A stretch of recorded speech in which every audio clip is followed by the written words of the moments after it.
যারা গণ অভ্যুত্থানে অংশগ্রহণ করেছিলাম আলেম সমাজের প্রার্থিতা থাকবে। সেখানে যারা আইনজীবীরা অংশগ্রহণ করেছিলেন লিগ্যাল জায়গা থেকে, তারা বাংলাদেশের পক্ষে লড়াই করেছিলেন, তাদের প্রার্থিতা থাকবে।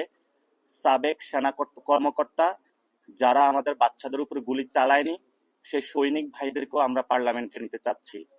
যারা এই গণ অভ্যুত্থানে নারীরা ছিলেন তাদেরও প্রার্থিতা থাকবে। যারা সাংবাদিক ভাইরা জীবন দিয়ে লড়াই করেছিলেন এই গণ অভ্যুত্থানে তাদেরও প্রার্থিতা থাকবে।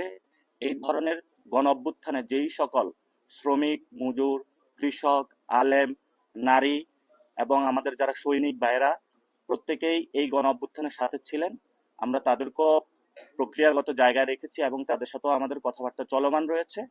তবে সেই ক্ষেত্রে আমরা দেখেছি আমরা প্রত্যেকটা প্রজেকশনে আমরা ইনশাল্লাহ এই নির্বাচনে এনসিপির হাতে 150টি আসন পেতে যাচ্ছে এনসিপি ইনশাল্লাহ। এখন হলো আপনাদের ডায়াসপোরার যেই টেকনিক্যাল বিষয়গুলো নিয়ে এটা খালেদ সাইফুল্লাহ কথা বলবেন, কথা বলার পরে